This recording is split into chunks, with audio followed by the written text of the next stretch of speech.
Hello दोस्तों, कैसे हैं आप सब लोग। आप सभी का स्वागत है हमारे यूट्यूब चैनल एग्जाम टूर 89 पर। घटना चक्र की श्रृंखला में हम लोगों ने 70 क्वेश्चन तक हल कर लिए थे। चलिए 71 क्वेश्चन को आगे करते हैं।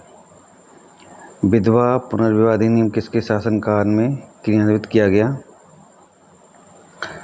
आपको ध्यान होगा लॉर्ड कैनिंग के समय किया गया था।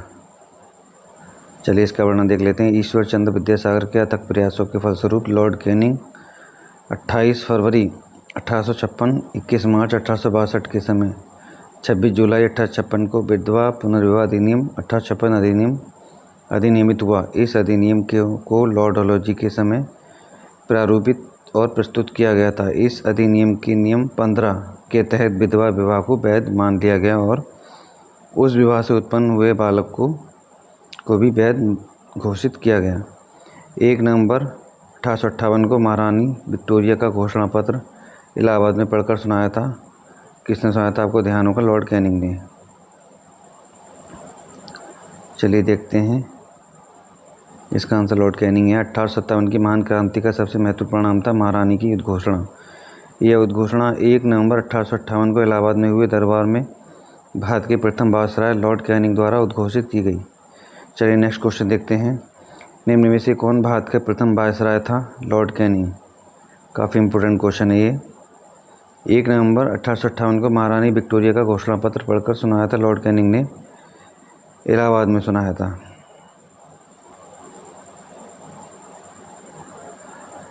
चलिए नेक्स्ट देखते हैं। अपने पुत्र के स्थान पर दूसरे उत्तराधिकारी को गोद लेने के अधिकार को पुनर्स्थापित किया गया था 1858 की साम्राज्ञी की घोषणा ने।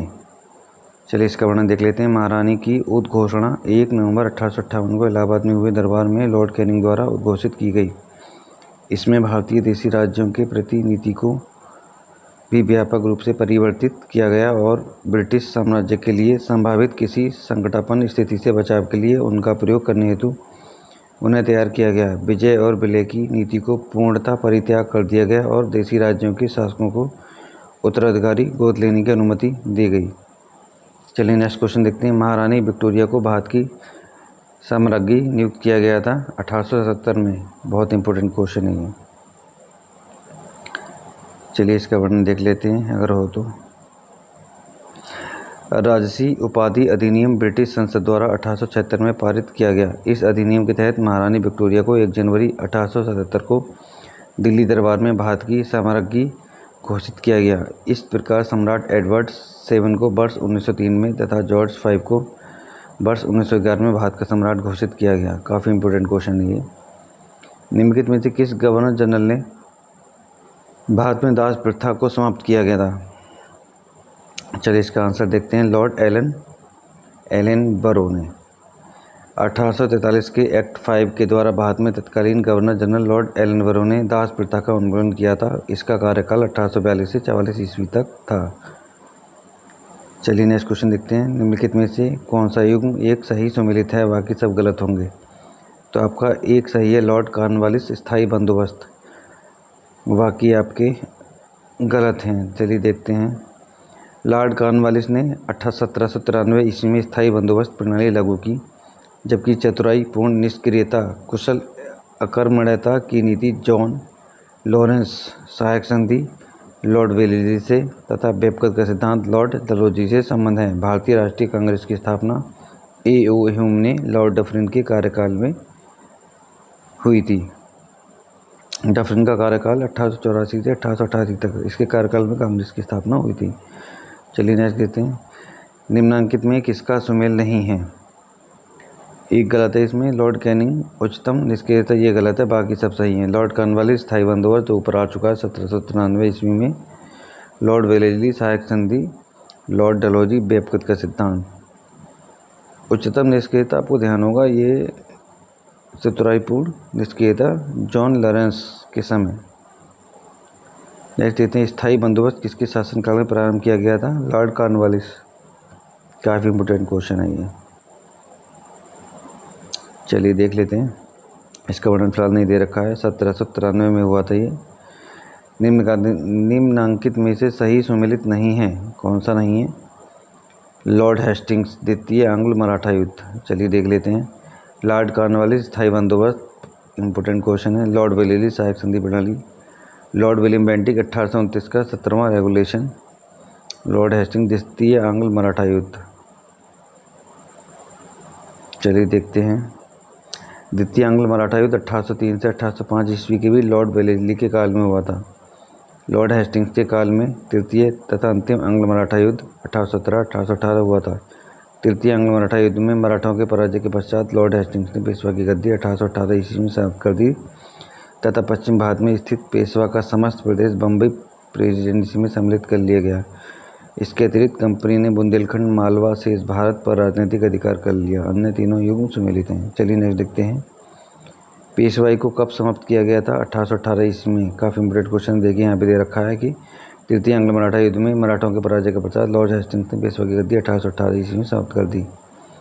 चलिए नेक्स्ट क्वेश्चन देखते हैं। निम्नलिखित में से किसने राजपूताना की देशी रियासतों के साथ वर्ष 1817-1818 की अधीनस्थ संधि की बातचीत की थी? Lord Charles Metcalfe. निम्नलिखित में से किसने राजपूताना की देशी रियासतों के साथ वर्ष 1817-18 की अधीनस्थ संधि की बातचीत की थी? Charles Metcalfe. काफ़ी इंपॉर्टेंट क्वेश्चन है, चलिए देख लेते हैं। राजपूताना की रियासतों के साथ वर्ष 1817-18 की अधीनस्थ संधि की वार्ता चार्ल्स मेटकॉफ ने की थी।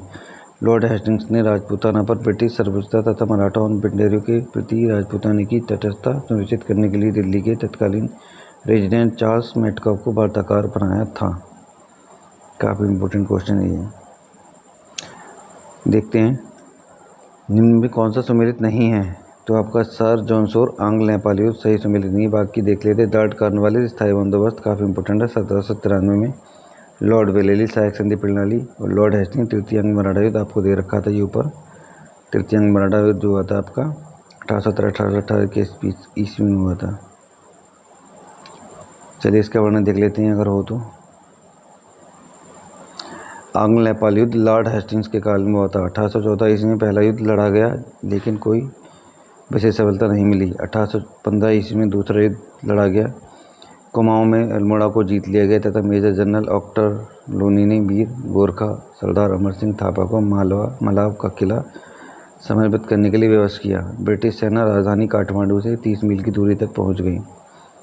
2 दिसंबर 1815 को सुगोलो की संधि लेखबद्ध हुई थी, जिसे 4 मार्च 1816 को अनुमोदित किया गया। कुमाऊं, गढ़वाल, शिमला जिले अंग्रेजों को सौंप दिया गया। इसको चलो दोबारा पढ़ लेते हैं। आंग्ल नेपाल युद्ध लॉर्ड हेस्टिंग्स के काल में हुआ था। 1814 ईस्वी में पहला युद्ध लड़ा गया, लेकिन कोई विशेष सफलता नहीं मिली। 1815 ईस्वी में दूसरा युद्ध लड़ा गया। कुमाऊं में अल्मोड़ा को जीत लिया गया तथा मेजर जनरल ऑक्टर लोनी ने वीर गोरखा सरदार अमर सिंह थापा को मलाव का किला समर्पित करने के लिए विवश किया। ब्रिटिश सेना राजधानी काठमांडू से 30 मील की दूरी तक पहुंच गई। 2 दिसंबर 1815 को सुगोलो की संधि लिखित हुई, जिसे 4 मार्च 1816 को अनुमोदित किया गया। कुमाऊं, गढ़वाल, शिमला जिले अंग्रेजों को सौंपे गए। चलिए नेक्स्ट देख लेते हैं। सी, निम्नलिखित में से कौन सा सही सुमेलित है? लॉर्ड वेलेस्ली, चतुर्थ आंग्ल मैसूर युद्ध।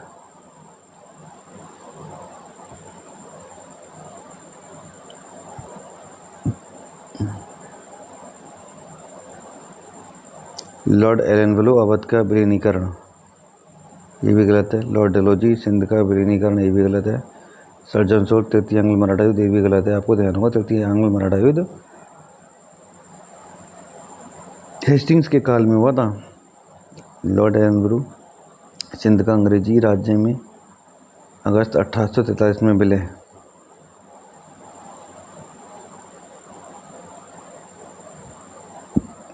सिंध का विलय हुआ था लॉर्ड एलनवलो के समय में। लॉर्ड डलहौजी कुशासन के आरोप में 1856 ईस्वी में अवध का विलीनीकरण हुआ था। लॉर्ड वेलेस्ली, चतुर्थ आंग्ल मैसूर युद्ध 1799 ईस्वी। लॉर्ड हेस्टिंग्स, तृतीय आंग्ल मराठा युद्ध।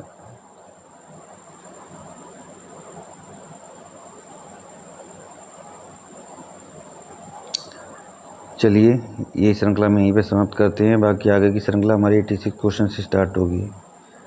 आप हमारे चैनल को सब्सक्राइब करें, लाइक करें, शेयर करें। चलिए धन्यवाद। जय हिंद, जय भारत।